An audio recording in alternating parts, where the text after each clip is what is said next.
Step 1. Site selection and mapping. Ethnographic project overview and preparation. For this project, the student is an anthropologist, observing people in a natural environment where individuals are going about their daily lives. Submission. The map, field notes, and ethnography will be combined in a single PDF and submitted together by the ethnographic document deadline. See course schedule. The basics. Anthropological considerations, ethics, norms, and traditions. Getting started. Students are asked to select a site where they do not know the people that they are observing. As to help avoid subjectivity, knowing the subjects inevitably leads to personal opinions and biases. Students must attend the site alone without a classmate, friends, or family. Students may select only one site and area within the site for ethnographic observations. In other words, the research site. Details below. All students will be expected to identify the location of their research site prior to heading into the field, obtain any necessary approvals if the site is a private location. Upon calling, be sure to ask about any special dress, clothing types, or cover might be critical, or practices. In other words, in some locations, you may be asked to take off your shoes. Students want to make certain that all involved, researcher, which is you, and subjects will be comfortable. Example, religious institutions should always be called to be informed of the student's planned observation prior to visitation. Students should inform them that the research will not be made public. This means no online postings, photos, etc. on Facebook, Instagram, Reddit, or otherwise, and that the observations are strictly for a college anthropology course. Remember that maintaining the anonymity of people at our sites by using pseudonyms, as well as their locations, can be a way to ensure no harm comes to our subjects. This is according to the AAA Code of Ethics. It would be a terrible start to our research to show up at a bad time or without permission. Students should consider themselves outsiders and guests at their site. This may mean that they want to cause as little disruption to the natural flow of events as possible. Be polite, turn off cell phones, etc. The more disruptive the anthropologist is at their site, the less likely they are to make authentic or real observations. The goal is to blend in or disappear as much as possible. Selecting a site, specific area, and time consideration. Selecting a site. This is the most important decision. Locating a site can be tricky. Students often select an entire site rather than a part of the site, which means that the purpose of the physical territory, if you recall proxemics, will vary. Instead, students are required to select one enclosed or single-purpose area for their observations within their site or location. Topic-based location. The focus for student observations will vary by class. Each class will be given a topic related to course material on which the students will collect ethnographic data. The ethnographic data will be collected in the student's field notes.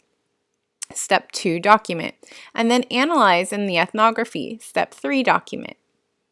Example 1. Selecting a mosque might be incredibly educational and enlightening, but students should expect to select one area for observation. Most mosques have an ablution area where individuals wash their feet before prayer, an area for shoes. Shoes are taken off before walking into the prayer hall, and then the prayer hall itself. As each area's physical territory is laid out for different purposes, select one of these areas, for example, the prayer hall, for mapping and observation, and don't switch for your project. Keep the same site, the same area of your site throughout the entire project. Example 2. Selecting a nearby park may be a great idea. However, it would be too complicated if students selected a baseball field, basketball field, and the playground for their project. This is a short project. As such, focusing in on one area is important. For example, the baseball field, and even more specifically, the stands and benches. Select one of these areas for the map and your observations and stick to it for the entire project. Timing. This is also an important consideration. Often students wait until the last minute, find out their plan has not worked out, and are left with little or no time to make a good quality map, obtain good quality observations and resulting field notes, and write a well thought through ethnographic account. Plan at least one full day for observations at the selected area within the site. Considerations such as the time and day that people are present in the area of the site selected, the regularity in which the participation or activity occur, and the focal topic should be considered well in advance. Students are encouraged to think of a site that would be conveniently located based on their weekly schedules. Students who call their sites might ask in advance and plan accordingly. Example 1. The mosque has prayer every day, but 5 times per day spread out over time. This means that the prayer hall may be available or unavailable to you for mapping at specific times. It also means that observing prayer a few times will require your being there throughout the day or perhaps on a number of occasions. Does your schedule permit a full day of observation? Will your site be flexible enough that people will be there when you arrive? If not, will you be able to attend a couple times when they are there and active? Example 2. The nearby park is likely to have visitors on a daily basis, but at what times is the activity in the baseball field occurring? Mapping may not be an issue as the parks may be available throughout the week at any time, but observations will require some forethought.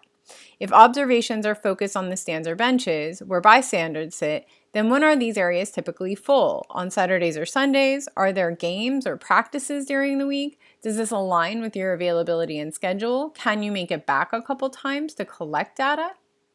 Note students who wish for a location suggestion might consider posting in discussion online. If a student wishes to see if their site and area are appropriate for the assignment topic, discussion boards are always a great idea and a great place to ask, but please do so in advance. Mapping. This is about 15% of your project score. Your instructions. Mapping helps the anthropologist become familiar with the site layout prior to making observations. The maps are often refined over time as anthropologists gain knowledge of the words or terms used within their site for these areas as they observe activities. Once at the site, draw an accurate bird's eye map from overhead of the area that has been selected for observation. It is likely that before submitting your map, you will want to make it again, either on the computer or by hand to ensure it's well polished. Refined, thoughtful, and detailed maps will earn full points. Handwritten maps are expected to be about the same quality as a computer. Have fun mapping, be creative, but be sure to be accurate, clear, and detailed. The map should be an overview of the location with icons representing different areas of interaction and/or a key can be used to communicate the meaning of each icon. You can kind of decide which works best for you in terms of the size and number of things within your area. Suggestion, take a few pieces of paper. Sometimes it's difficult to get a good drawing the first time around or a good map. Something hard to write on and a pencil you may need to erase. So plan in advance, bring the things you need. The title of your map before submission, I'd like to know the site name. So here I have an example of my Miles Square Regional Park. The location and address. So here you have the address. It's in Fountain Valley on Euclid. And the specific area in which the observations were gathered. And my example here is the soccer field. The specific area observed should be the only part of the site that you map. So if you are observing the soccer field or the bleachers of the soccer field, or you're studying the ablution area at the mosque, be sure to be specific in your maps. Map examples. There are a few examples that I suggest you check out when you have an opportunity. These are all slightly differently organized. I'll pop one up really quick and so you can get a sense of what this looks like. Let's go down. You can get a sense of what this particular map looks like. You can't see the whole thing, but map aerial kind of view of this area. What you can see is different areas within the room or within this section. You have the 2 bathrooms, you have doors and entrances. Of course, this isn't the only option for your particular map. You might decide to use something that has more symbols in it. Or you may choose, let's say, a religious institution. Let's go down here and you have these links to look at yourself, the Church of the Nativity in Bethlehem. And what you see is sort of the layout and you have sort of a key down below with the entrance, the front, the mosaic pavement. In this case, they've used numbers and icons to represent various areas of this particular church. Here we have an example of a vegan festival and, of course, just a food festival in general. You have a number of chairs, tables, and benches.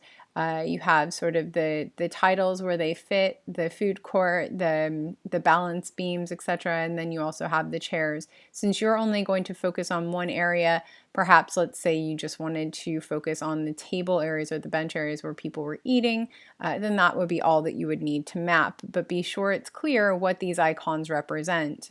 So these little circles, these little squares, and they don't do a very good job in this example of showing you a key for those. Aside from that, mapping should be somewhat fun. I don't think that you'll find mapping to be terribly difficult, but it will help you get familiar with the layout of your site. And as you move forward and start taking field notes, you might start refining the names of the different areas within your site according to the words and terms that are used among the people at your site specifically. Thank you so much, and do a good job.